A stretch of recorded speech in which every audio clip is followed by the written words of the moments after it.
Olá, meu nome é João Guilherme e juntamente com o Daniel de Jesus Moreira, né, eu vou estar apresentando aqui o nosso trabalho prático 5 da disciplina de Inteligência Artificial, orientada pelo professor Ahmed Esmi. O nosso projeto ele foca na construção dos componentes centrais de um algoritmo genético, né, com o objetivo principal de realizar a maximização de uma função matemática. Então, dando uma introdução, né, para dar a visão geral do projeto, nós implementamos a base de um algoritmo genético do zero, né? Então a ideia aqui foi utilizar os fundamentos da computação evolutiva, né, que se inspira no processo de seleção natural, né, para encontrar a melhor solução possível para um problema. Então, nos próximos slides aí eu vou detalhar como que a gente modelou esse problema, desde a função que a gente quer otimizar até como o computador interpreta e avalia cada possível solução antes de aplicarmos a evolução em si, né? Então, agora falando sobre a função objetivo, né? O nosso alvo matemático é encontrar o valor máximo da equação quadrática f de x igual a x ao quadrado menos 3x mais 4, né? No entanto, a gente não está só buscando, nós não estamos buscando em todo o universo de números reais, né? Mas sim em um escopo de busca restrito e bem definido, né? Que é o intervalo onde x pertence a menos 10 até 10. E toda a estrutura do nosso algoritmo foi desenhada para explorar esse intervalo específico, identificar qual valor de x nos entrega o maior resultado possível para a função. Agora falando um pouco sobre alguns parâmetros do algoritmo, né? Para que o algoritmo funcione de forma controlada, nós configuramos alguns parâmetros essenciais, né? Que inclusive foram deixados como variáveis no nosso código Python para facilitar os testes futuros, né? A nossa população inicial é bem pequena, né? Com 4 indivíduos, né, o que é ideal para rastrear e demonstrar a mecânica do processo. O tamanho do cromossomo de cada indivíduo é de 10 bits. Para a evolução, a gente definiu uma taxa de crossover de 70%, né, garantindo uma alta troca de material genético, e uma taxa de mutação de apenas 1%, né, para manter a diversidade sem transformar a busca em algo puramente aleatório. O método de seleção escolhido foi o torneio, né, competindo 3 indivíduos por vez. E agora, falando sobre a representação e decodificação, né? E é aí que entra uma questão, né? Como que o algoritmo enxerga esses indivíduos, né? Cada solução é representada por um cromossomo binário, ou seja, uma sequência de 10 zeros e uns. Como a nossa função matemática precisa de um número real, nós precisamos de um processo de decodificação. Então, primeiro convertemos esse vetor binário para o número inteiro. Depois aplicamos um mapeamento linear para garantir que esse valor cai exatamente dentro do nosso domínio, que é aquele intervalo de menos 10 até 10. E é esse valor real de x decodificado que será testado na função. E agora, por fim, vou falar sobre o cálculo de aptidão, né? O fitness.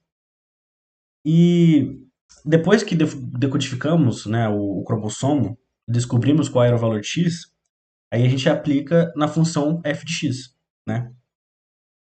E como o nosso objetivo de otimização é a maximização, a regra é bem simples.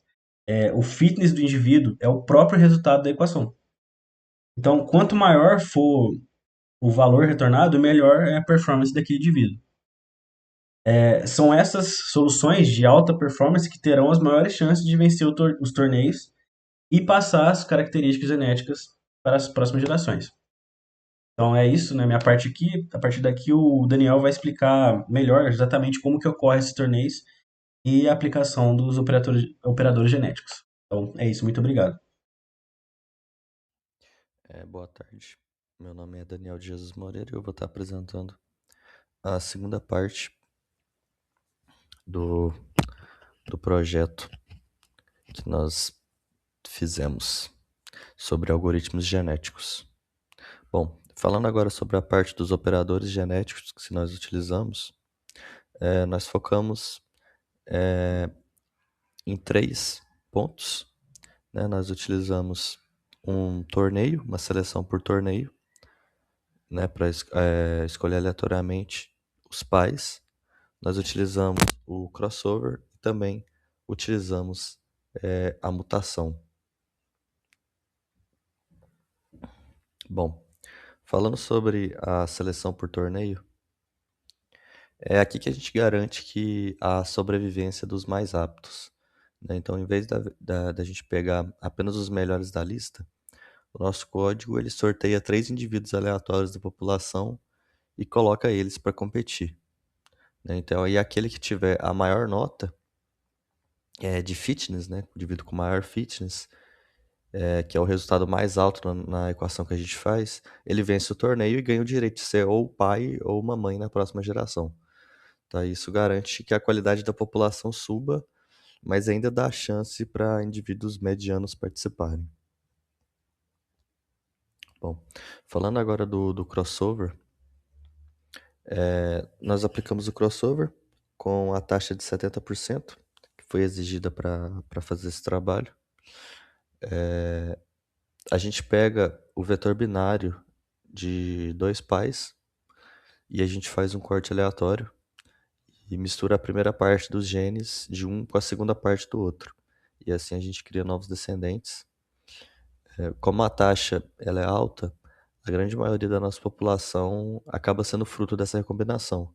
Então ela herda as melhores características da geração anterior, né? E por conta da taxa de 70%, a maioria da população vai acabar sendo fruto dessa recombinação. Bom, agora sobre mutação e variabilidade, né? O nosso último ponto. Apenas cruzar os melhores não basta. Que senão o algoritmo ele pode acabar viciando os genes, que a gente chama, e travar em um falso pico máximo, né? Que foi exatamente o que aconteceu no nosso primeiro teste, que já aconteceu com poucos indivíduos. Ele acabou dando esse falso pico máximo exatamente por ter acontecido esse vício de genes. E é aí que entra a mutação, né? Como a taxa de 1%, ela é aplicada individualmente a cada bit do cromossomo. Ocasionalmente, o algoritmo ele inverte o valor de um bit, transformando um zero em um ou um em zero.